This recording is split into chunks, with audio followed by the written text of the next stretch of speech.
हम सबसे पहले आपको यह दिखाएंगे कि कैसे महाकुंभ ने हिंदू धर्म की जाति व्यवस्था को तोड़कर रख दिया है।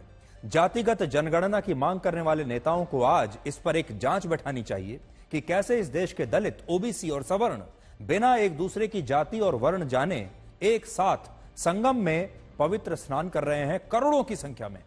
इसके बाद हम आपको मोक्ष के रहस्य के बारे में भी बताएंगे।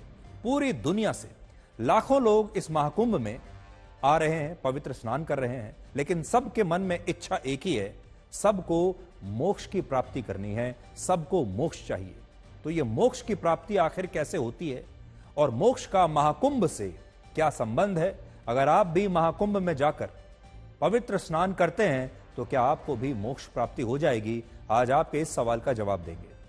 और प्रयागराज में चल रहे महाकुंभ के बारे में इंटरनेट पर सबसे ज्यादा सर्च पाकिस्तान के लोग कर रहे हैं। पाकिस्तान के अलावा दुनिया के दूसरे मुस्लिम देशों में भी महाकुंभ के बारे में जानकारी लेने के लिए एक होड़ सी लगी हुई है और वहां बड़ी संख्या में लोग इंटरनेट पर महाकुंभ की तस्वीरें देख रहे हैं, यहां के वीडियो देख रहे हैं और हैरान हो रहे हैं। महाकुंभ में 45 करोड़ लोग हिस्सा लेंगे और यह संख्या पाकिस्तान की कुल आबादी से लगभग दुगनी है।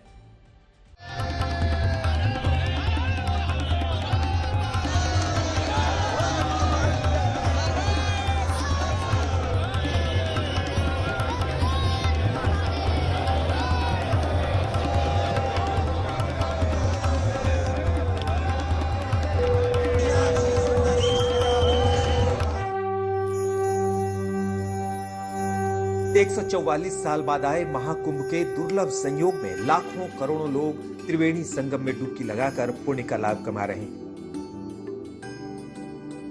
13 जनवरी से अब तक करीब 8 करोड़ लोग प्रयागराज में महाकुंभ में स्नान कर चुके हैं।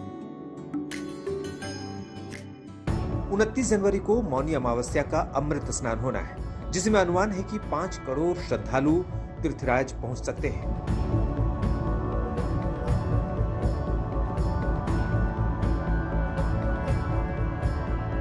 लेकिन आज शाम के वक्त जब संगम तट पर हजारों लाखों श्रद्धालु डुबकी लगा रहे थे, वहीं मेला क्षेत्र के सेक्टर 19 में अग्निकांड ने हर किसी को झकझोर कर रख दिया। आग की लपटों ने चंद मिनटों में ही दर्जनों टेंट को अपनी चपेट में ले लिया। हालांकि प्रशासन की मुस्तैदी से आग पर जल्द ही काबू पा लिया गया, लेकिन तब तक लाखों का नुकसान हो चुका था। किस तरह की विभत्स तस्वीरें आपको हम दिखा रहे हैं। सामान, उपकरण, कपड़े, गमछे, खाने का सामान, सब कुछ यहाँ राख हो गया है। सारी चीजें, जितने 200 के ऊपर टेंट यहाँ प्रत्यक्षदर्शियों द्वारा बताए जा रहे हैं, जलकर यहाँ राख हुए हैं। मग्गे जो हैं वो यहाँ पड़े हुए हैं। ये देखिए, बोतलें दिखाइए, कैमरामैन नीरज ये दिखाइए। ये आप सोचिए, ये सब बोतलें जो हैं, ये जिसमें जल लाते होंगे, सब यहाँ इस वक्त पड़ी हुई हैं। प्रयागराज में महाकुंभ क्षेत्र के सेक्टर 19 में शाम 4:30 बजे के आसपास आग लगी।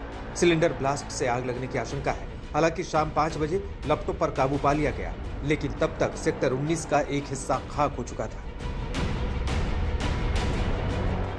कैंप में ऐसे ज्वलनशील कुछ मटेरियल होते हैं और गीता प्रेस हमारी सबकी बड़ी मानिंद एक साहित्यिक संस्था है। ऐसी संस्था में कागज पत्तर और इस तरह की चीजें भी स्वाभाविक रूप से होती हैं, तो उसमें आग लगी है। 4:08 पर बताया जा रहा है कि आग लगने की सूचना मिली और 4:11 पर फायर टेंडर, फायर सर्विस यहाँ पहुँच गई थी। अगले 20-25 मिनट में आग पे काबू पा लिया गया था। महाकुंभ मेला क्षेत्र में लगी आग चिंता का सबब है और प्रशासन के लिए एक सबक है। हादसा चूंकि दिन के उजाले में हुआ, लिहाजा ना कोई घायल हुआ, ना किसी की मौत, लेकिन यह अग्निकांड अगर रात में होता तो नतीजा कुछ और भी हो सकता था।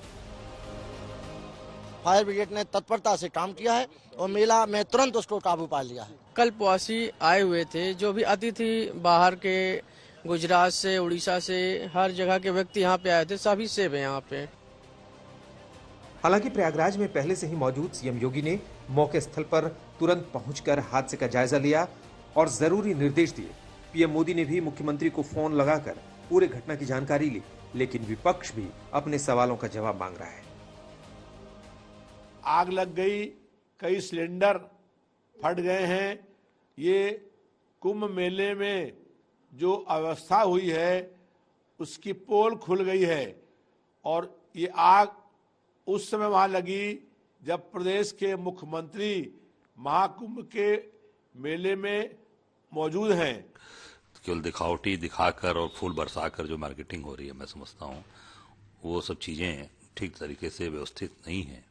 निश्चित तौर से इसकी समीक्षा करनी चाहिए और आगे, क्योंकि अभी काफी बड़ा स्नान अभी मौनी अमावस्या का आ रहा है और अभी आगे महाशिवरात्रि का है, तो ये सारी चीजों पर विशेष ध्यान देना चाहिए, चौकस पूरी व्यवस्था करनी चाहिए। इनकी व्यवस्था केवल दिखावटी है। सवाल वाजिब हो सकते हैं, हादसा और बड़ा हो सकता था, लेकिन राहत की बात यह भी है कि वक्त रहते आग पर काबू पाने में प्रशासन और दूसरी एजेंसियां सफल रही। अभी 26 फरवरी तक महाकुंभ का महाआयोजन चलेगा और उस वक्त तक के लिए ये एक सीख भी है। प्रयागराज से समर श्रीवास्तव और संजय शर्मा के साथ आज तक ब्यूरो।